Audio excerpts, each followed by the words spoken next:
স্বাগত দর্শকরা, ছাত্ররা, ছাত্র বন্ধুরা, পরীক্ষার্থীরা এবং বন্ধুরা। আজ একটি অঙ্ক আপনারা দেখবেন, এটি বীজগণিত বা অ্যালজেব্রার একটি খুবই গুরুত্বপূর্ণ অঙ্ক। যে কোনো রকম সরকারি চাকরি, প্রতিযোগিতামূলক পরীক্ষা, ক্লাসের পরীক্ষা এবং সমস্ত ধরনের পরীক্ষায়, বোর্ডের পরীক্ষা, আইসিএসসি সিবিএসসিতে আসে। অঙ্কটি মন দিয়ে দেখুন, অনেক ফর্মুলার অ্যাপ্লিকেশান বা প্রয়োগ এখানে হয়েছে, সেটিও বলতে বলতে যাব। আপনারা ধৈর্য ধরে দেখুন, অনেক কিছু শিখতে পারবেন এবং অঙ্কটিও সমাধান করতে পারবেন। অঙ্কটি হলো 9 to the power m into 3 to the power 5 into 27 cube divided by 3 into 81 to whole to the power 4 equal to 3 to the power 9 হলে m এর মান কত।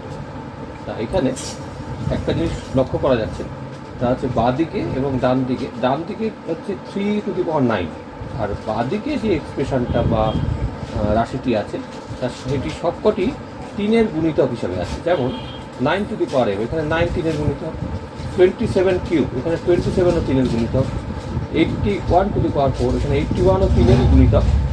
হ্যাঁ, তাই যদি অঙ্কটিতে বাঁদিক এবং ডান দিকে আমরা দুটোই, বাঁদিকটাকে আমরা 3-এর পাওয়ারে পরিবর্তিত করতে পারি, তাহলে যেহেতু বেসটি সমান, তাহলে এখান থেকে আমি অঙ্কটি সমাধান করতে পারি।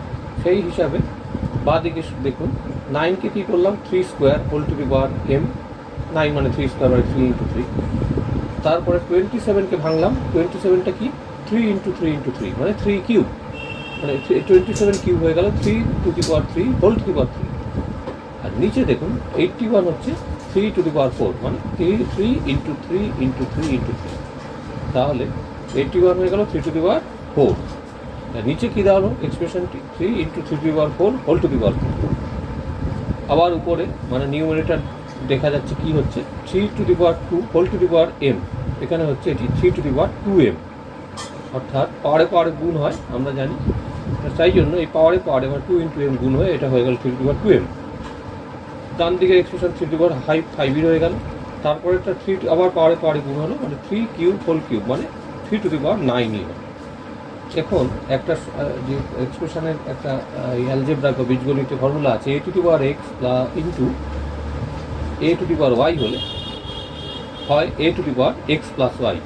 সেই ফর্মুলাটিতেই আমি রেখেছি উপরে নিউমারেটরে দেখুন, 3 to the power 2m plus 3 to the power 5 plus 3 to the power 9, 3 to the power 9, মানে পাওয়ারে যে পাওয়ারগুলি যেগুলো আছে সেগুলি 3-এর উপরের পাওয়ারে যোগ হয়ে গেল, অর্থাৎ 3 to the power 2m plus 5 plus 9 হয়ে গেল উপরে। তলায় ওইভাবে 3 into 3 to the power 4 whole to the power 4 পাওয়ারে গুণ হলো, মানে 3 ইন্টু 3 টু দি পাওয়ার 16 হলো। ওই একই ফর্মুলা, মানে a to the power x into a to the power y equal to a to the power x plus y, এই formula apply করে এখানে a3 two the power 1 plus 16 উপরে আসলো। তাহলে উপরে এক্সপ্রেশন দেওয়া হলো কি 3 to the power 2m plus 5 plus 9, আর তলায় দেওয়া হলো 3 টু দি পাওয়ার 1 প্লাস 16, অর্থাৎ উপরে হলো 3 to the power 2m plus 14, আর তলায় হলো 3 টু দি পাওয়ার 17। এখন আরেকটি ফর্মুলা এরপর অ্যাপ্লাই করতে হবে, সেটি হলো a to the power x by a to the power y equal to a to the power x minus y, এখানে a3। তাহলে সেই ফর্মুলা অ্যাপ্লাই করেছি, অ্যালজেব্রা বা বীজগণিতের গুরুত্বপূর্ণ ফর্মুলা। তাতে কি হচ্ছে, এই এক্সপ্রেশনটি 3কে বেস করে 3 to the power 2m plus 14 minus 17 হয়ে গেল উপরে, আর ডান দিকে 3 টু দি পাওয়ার 9 রয়ে গেল।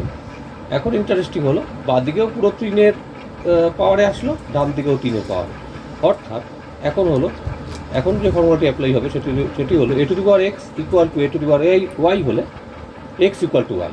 এই ফর্মুলাতে উপরে দেখুন 2m প্লাস 14 মাইনাস 17, অর্থাৎ 2m মাইনাস 3, আর এখানে 3 টু দি পাওয়ার 9, মানে উপরে 2m মাইনাস 3 ইকুয়াল টু 9 হয়ে গেল, সাধারণ সমীকরণে পরিবর্তিত হয়ে গেল।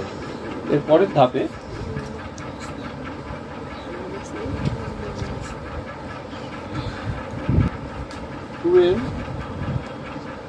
minus 3 equal to 9 implies 2m equal to 12 implies m equal to 6। এটি হলো অ্যান্সার, m এর মান হয়ে গেল 6। তার সমস্যাটির সমাধান হলো। চ্যানেলটিকে ফলো করুন, সাবস্ক্রাইব করুন, প্রচুর অঙ্ক এরকম দেখতে পাবেন। আমি মানে ধারাবাহিকভাবে আপলোড করতে থাকবো এই ভিডিওগুলি, আপনারা অবশ্যই দেখে নিশ্চয়ই সুফল পাবেন। ওকে, থ্যাংক ইউ ফর ভিউইং।